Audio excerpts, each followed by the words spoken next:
खुशखबरी खुशखबरी खुशखबरी। जी हाँ मित्रों, बहुत ही बड़ी खुशखबरी निकलकर सामने आ रही है। मिठाई बांटने का समय आ चुका है, लड्डू बांटने की कीजिए तैयारी। सावन अधिक मास की पहली एकादशी यानी कि पद्मिनी एकादशी से ही 3 राशियां होगी सबसे ज्यादा भाग्यशाली। 3 राशि वाले लोगों को धन का लाभ होगा, विवाह का योग निश्चित बनेगा और साथ ही कर्ज से भी छुटकारा मिलेगा। दोस्तों 100 साल के बाद एक ऐसा अद्भुत महासंयोग बन रहा है कि इस बार 29 जुलाई के दिन सावन अधिक मास की पद्मिनी एकादशी मिल रही है और इस एकादशी के दिन कुछ ऐसे विशेष उपाय जिनको करके आप अपने सोए हुए भाग्य को जागृत कर सकते हैं, अपार धन दौलत और सफलता की प्राप्ति भी कर सकते हैं। और साथ ही मित्रों, अधिक मास की ये एकादशी दान पुण्य और व्रत के लिए 100 गुना तक ज्यादा फल प्रदान करती है और ऐसा दुर्लभ संयोग 100 सालों के इतिहास में पहली बार ही देखने को मिला है। तो चलिए एक एक करते हुए जान लेते हैं मित्रों पद्मिनी एकादशी से जुड़ी तमाम बड़ी और महत्वपूर्ण जानकारी। ऐसे में वीडियो को पूरा लास्ट तक जरूर देखिए। और हाँ मित्रों, वीडियो के नीचे कमेंट बॉक्स में जय श्री हरि विष्णु लिखते हुए वीडियो को अपने मित्रों के साथ फेसबुक पर जरूर शेयर कर दीजिए ताकि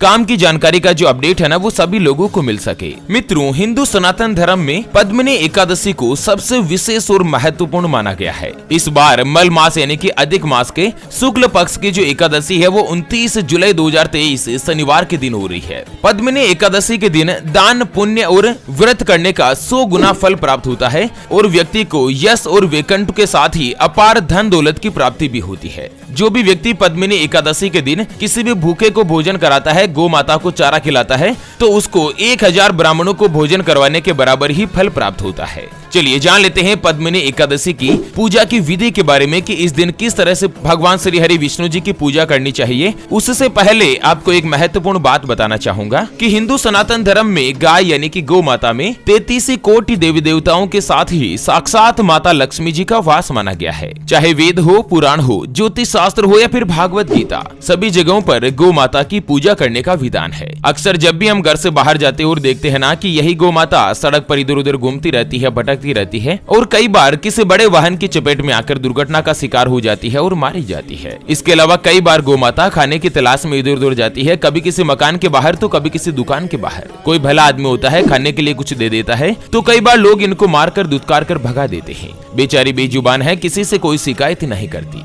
जब पेट में भूख बढ़ जाती और खाने के लिए कुछ नहीं मिलता ना, तो सड़क पर इनको जो कुछ भी नजर आता जैसे प्लास्टिक थैलियां, जूते, चप्पल, कपड़े, पॉलीथीन, पत्तल धोने या डिस्पोजल तो ये उनको खा लेती है और धीरे धीरे ये सभी गौ माता के पेट में जमा हो जाता है। कुछ ही समय पश्चात गौ माता का पेट खराब होकर बड़ी ही बेरहमी के साथ तड़प तड़प कर मारी जाती है। मित्रों, जब भी मैं ये दृश्य देखता हूँ ना, मेरा मन बहुत ही ज्यादा दुखी होने लगता है। हमारी टीम ज्योतिषवाणी के द्वारा इस बार एक अद्भुत महासंकल्प लिया गया है कि सावन के इस महीने में अधिक मास की पवित्र एकादशी यानी कि पद्मिनी एकादशी वाले दिन एक हरे चारे का ट्रैक्टर मंगाया जाएगा और उसको जगह जगह घुमाकर, जहाँ कहीं भी गौ माता का झुंड इकट्ठा रहता है ना, वहाँ पर ट्रैक्टर को घुमा घुमा कर गौ माता को हरा चारा खिलाया जाएगा, उनको भरपेट भोजन कराया जाएगा। कम से कम सावन के अधिक मास के इस एकादशी वाले दिन तो कोई भी गौ माता भूखी नहीं रहे। और मित्रों, हमारे इस महासंकल्प को पूरा करने के लिए हमें आपके सहयोग की आवश्यकता है। तो अभी जो आप ये स्क्रीन पर QR देख पा रहे हैं ना, श्री हरि ज्योतिष के नाम से, इस पर आप अपने श्रद्धा अनुसार गौ माता के हरे चारे के लिए 11, 21, 51, 101, 501 या 1100 रुपए,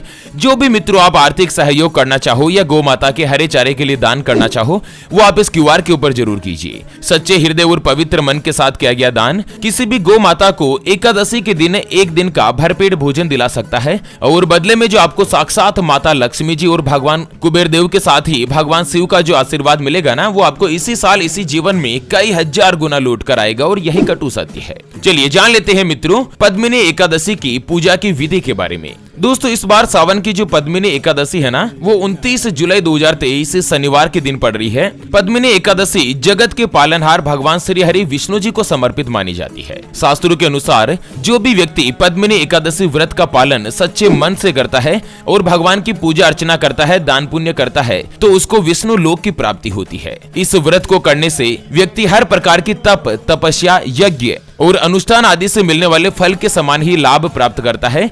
और मित्रों, जीवन में माता लक्ष्मी जी के आशीर्वाद से धन की कभी कोई भी कमी नहीं होती। चलिए जान लेते हैं पद्मिनी एकादशी की पूजा की विधि के बारे में। तो दोस्तों, 29 जुलाई के दिन सुबह सुबह आप ब्रह्म मुहूर्त में उठ जाएं और दैनिक कार्यों से निवृत्त होकर नहाने के पानी में गंगा जल की कुछ बूंदे मिलाकर नहा लीजिए। और उसके बाद सूर्योदय के समय भगवान सूर्य देव को पीतल या तांबे के लोटे में जल जरूर अर्घ्य दें। उसके बाद भगवान विष्णु और माता लक्ष्मी जी दोनों की ही पूजा आपको करनी है। पूजा में आपको फूल, धूप, दीप, अक्षत, चंदन आदि भगवान विष्णु जी को चढ़ाएं। विष्णु चालीसा का पाठ करें और भगवान विष्णु जी की ही आरती उतारें। इस दिन महिलाएं चाहे तो पूरा दिन उपवास भी रख सकती है।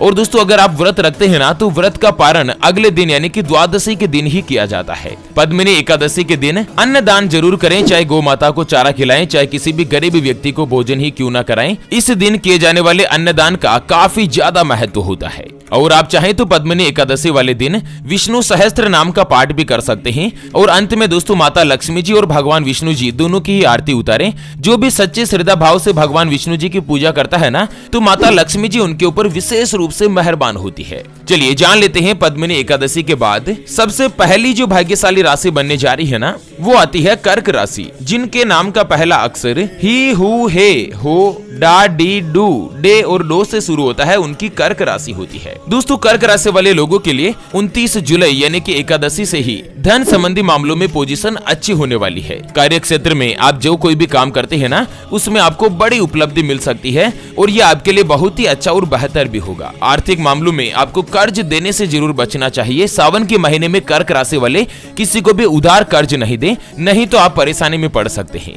बाकी माता लक्ष्मी जी के आशीर्वाद से धन का लाभ होगा। और दोस्तों, इस साल 2023 में अचानक से धन प्राप्ति के योग भी बन रहे हैं। आप कोई भी बड़ी और अचल संपत्ति भी खरीद सकते हैं, जिससे आगे जाकर फ्यूचर में आपको लाभ मिलेगा। चलिए जान लेते हैं दूसरी जो भाग्यशाली राशि बन रही है उसके बारे में। उससे पहले आपको एक महत्वपूर्ण बात बताना चाहूंगा कि जिंदगी में आप कई ऐसे लोगों से मिले होंगे जो कि बहुत ही ज्यादा मेहनत करते हैं, तो वहीं कुछ लोग आपको ऐसे भी मिले होंगे जो बहुत कम मेहनत करने के बावजूद भी बहुत ही आगे तक पहुंच जाते हैं। वहीं जिंदगी में आप कुछ ऐसे लोगों से भी मिले होंगे जो पूरी उम्र भर मेहनत करते ही रहते हैं, लेकिन आखिर वो हासिल नहीं कर पाते जिनके वो हकदार होते हैं, यानी कि जीवन उनका गरीबी में ही निकल जाता। मित्रों, ये ग्रहों का खेल नहीं तो और क्या है। और इसी के समाधान के लिए हमारे गुरुजी आप तक लेकर आए हैं आपके अपने जीवन के बारे में व्यक्तिगत यानी कि पर्सनलाइज्ड कुंडली, जिससे आप घर बैठे यह पता लगा सकेंगे कि आपके नवग्रह आपके बारे में क्या कहना चाहते हैं। क्या आपकी कुंडली यानी कि किस्मत में कोई दोष तो नहीं, कोई ग्रह आपके लिए कमजोर तो नहीं, उसको मजबूत करने का उपाय क्या है, आपका भाग्य उदय कब होगा,